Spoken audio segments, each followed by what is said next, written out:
Content warning. This video discusses a movie with a scene of implied sexual assault as well as suicide attempts. Viewer discretion is advised.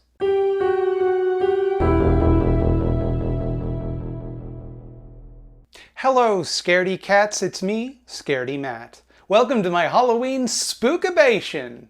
I wanted to call it my Halloween spooktacular, but corporate told me that term was taken. And since I don't work for Gimlet Media, I can't just take it back, so we're making do. For the record, it's a portmanteau of spooky and celebration, not spooky and masturbation. It's not what we're going for. Please don't make this weird for me. Look, none of us can go to Halloween parties this year because it's extremely negligent to do so. We all like a good scare in October, but not the existential dread of potentially giving our loved ones COVID-19. So I'm bringing a party to you. That's why I'm wearing this costume. I'm a kitty cat because scaredy cats, you see. Meow. Normally, on this channel, we like to look at horror media. But for the spookabation, we're mixing things up and instead, we're going to be looking at spooky media. I will not be explaining the distinction. And we're starting with a very special one to me, 1996's The Craft, a movie I absolutely adored as a little kid. I'm not 100% sure why I was allowed to watch it when I was 11, but for some reason I was, and this is one of the very few horror movies I watched as a wee lad. And since the long-awaited sequel, The Craft Legacy, is arriving later this month, I thought it would be a good time to revisit it and ask, does The Craft hold up? The movie opens with a stinger showing the circle of witches chanting before cutting to a bizarrely cheery title card over some moody 90s-esque butt rock. Like all movies aimed at teens at the time, the movie never shuts up shoving contemporary music down your throat, partly to sell you the accompanying soundtrack, and partly because back when MTV showed music videos, that was just the cool thing to do. Try and get some music videos into your movie, that'll get the teens on board. There are a lot of shots of characters just looking cool as they walk around while some Nirvana wannabes mumble in the background. It's just any excuse to get some music in there. So anyway, Sarah, played by Robin Tunney, has moved from San Francisco to LA with her father and stepmother. They have a huge shitty house that's falling apart. Some kind of drifter wanders in to give Sarah a free snake, with a line that I think was meant to be scary but is just absolutely hilarious. Found this out back, you want it? Sarah's dad chases the guy off and then kills the snake, which seems like bit of an overreaction, did not look like a dangerous snake. Anyway, Sarah is enrolled in some fancy-ass Catholic school where she meets a group of witches who are rude to her and a group of douchebags who are not.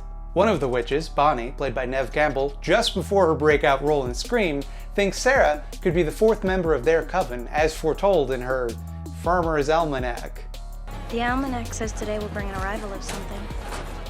Yeah, wonderful. Getting my rag. And her suspicions are confirmed when Sarah makes a pencil float with her mind somehow. One of the douchebags, with the unlikely name of Chris Hooker, is played by an actor with the unlikely name of Skeet Ulrich, just before his breakout role in Scream. He pursues a romantic relationship with Sarah, and Sarah is definitely craving his wave, but doesn't want to go all the way because she knows this is a horror movie and she's angling for the coveted final girl spot. Chris acts fine with it, but you know, he's a football jock in a high school movie, so of course he starts a bunch of shitty rumors about Sarah the next day.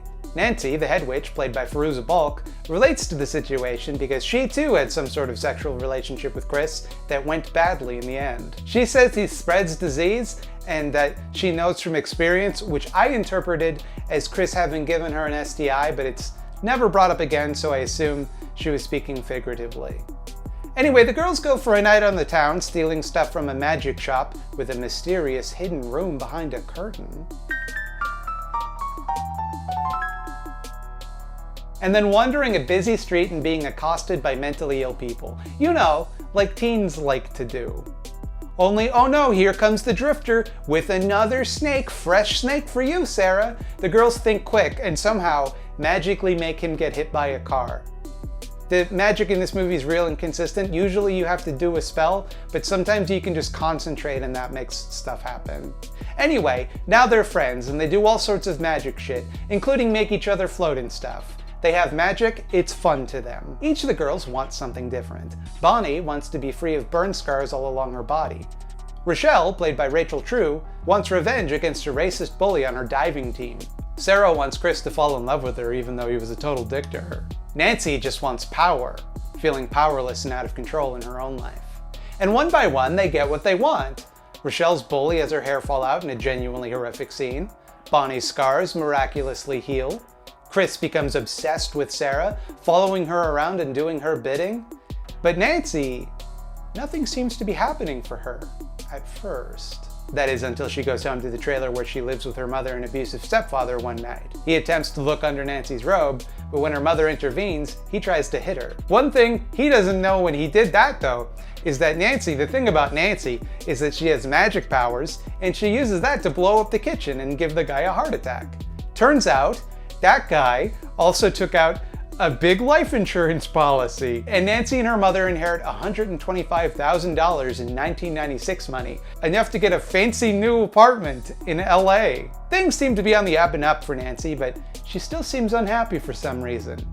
The lady at the occult shop with the mysterious hidden room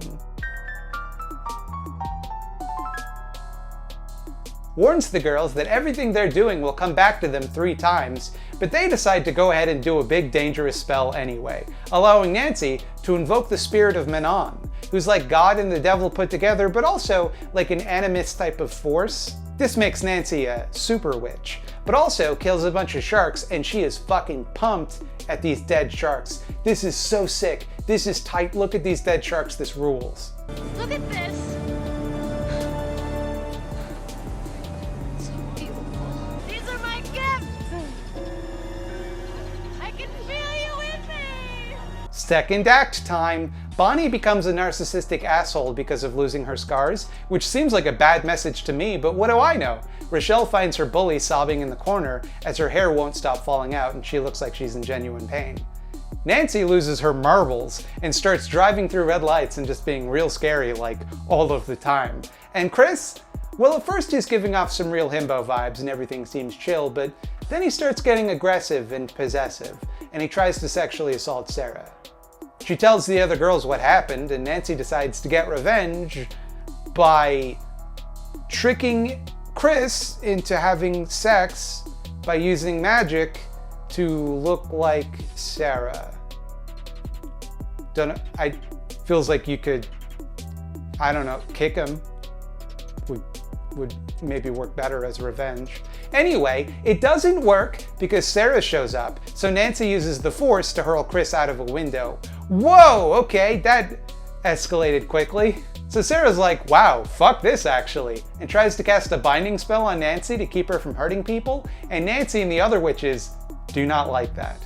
They attack Sarah in a dream and then confront her in the ladies' room. Turns out the dream was a spell they cast. Oh, and also, Nancy can read her mind. Oh, and also, they're gonna kill her. Sure, fine, whatever. So Nancy goes into the occult shop and tells the lady, yo, those other witches are gonna kill me. What do I do? And the shop lady's like, don't worry, you've got a powerful light inside you. Come with me to the hidden room. And inside, finally, we get to see what's in this hidden room, and there's an altar, and the ground has some sort of energy. I don't know, it's a letdown. She tells Sarah to invoke the spirit of Manon, which she's reluctant to do because it made Nancy go crazy. But just when she's about to start the spell, the other witches cause some sort of explosion? Or make Sarah think there's an explosion? It's unclear. Either way, Sarah runs back to her mysteriously empty house. Turns out her parents couldn't find her, assumed she ran back to San Francisco for some reason, and hopped on a plane to go get her. Then the plane crashed and there were no survivors. I bet all of that really happened. Also, her house is full of snakes and bugs and rats and stuff. I didn't mention this earlier, but Sarah had previously tried to kill herself over delusions about snakes and bugs, which she confided to Nancy about. So anyway, turns out the witches are pulling some snake pranks and they're like, yo, Sarah, kill yourself. And she's like, nah. So they cut her with a big knife. Sarah wanders upstairs and invokes the spirit of Manon. Bonnie and Rochelle reluctantly go after her after Nancy threatens them with the big knife that she has, but Sarah chases them away by manifesting their worst fears with mirror magic.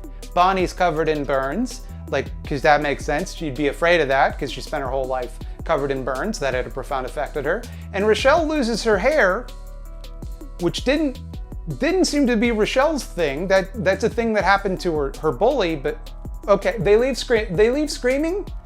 Though considering they just used that same spell on Sarah, you'd think they'd know what's up. Like, you'd think after all of making the bugs and snakes, they would know that you can use magic to make things look different. But okay, they're like, whatever, we're out of here. This whole situation fucking sucks. We don't want to kill nobody, let's leave. Anyway, now we got an all-out witch fight on our hands. And Sarah wins by covering Nancy in bugs. Nancy doesn't like it when she gets covered in bugs. Hoisted by your own petard, Nancy! So Sarah spares Nancy life, but begins to magically bind her so that she can't hurt anyone else. And Nancy does not like that, and flips the fuck out and attacks her. And through some clever trickery with a big trunk and an invisibility spell, Sarah manages to kick Nancy very hard into a mirror, winning the fight with the power of kicks. See what I mean about kicks? You can get a lot done with a good old-fashioned kick. Months later, Sarah is packing up her car, it's not explained why. Bonnie and Rochelle visit her and give her a half-assed apology for their role in attempted murder. Before asking Sarah if she still has powers, like, okay, we get it. We get what you're doing here. You're not sorry. You just want your powers. Sarah tells them to go kick rocks, and Rochelle's like, whatever, bet you don't even have powers anyway. So Sarah makes a big branch fall over, nearly killing Rochelle and Bonnie. You know, because she has a powerful light inside her, which is why she likes scaring people and covering people in bugs and kind of being sadistic. Sarah's like, careful, you don't want to end up like Nancy. And then we cut to a mental hospital where Nancy, who may I remind you, is a child, is being kept in a padded room out of her gourd. The end. So that's The Craft. Let's get down to brass tacks. Does The Craft hold up? Fuck yes it does. The Craft owns. Rewatching it, I'm fucking shocked that Fairuza Balk didn't have a bigger career. She's incredible in this movie. She's scary, pitiable, manic, and cool all at once. You totally buy why people would want to hang out with her, but also that she would be willing to kill someone who got in her way without a second thought. The effects are great, there are some genuinely intense moments, and overall, it tells a neat little story. If you're looking for a good intro to horror for younger viewers, this might be a good fit. I know that I watched it at a young age and it didn't scare me too badly. And sure, the clothes and music are pretty dated. Our Lady Peace get top billing on the soundtrack, which tells you everything you need to know about that. And sure, it's a little corny that the witches get so powerful so quickly. Like, if witchcraft is that powerful, why isn't everybody in that world doing witchcraft? Because it takes them like a couple of days to get to the point where they can fly. But it's fun. It has just enough edge to make some of the goofier elements work, and I think younger viewers particularly will relate to the main characters. Thank you for listening to this senior citizen reminiscing about movies from his distant youth. I'll see you next week as the spookabation continues. If you want to spookabate with me, okay, no, that's not going to be how I'm going to do this. Call to action. If you enjoyed this video, please hit like and subscribe and come back every week, Tuesdays, 12 p.m. Eastern Standard Time for new videos that I do once a week. Goodbye now. That's the end.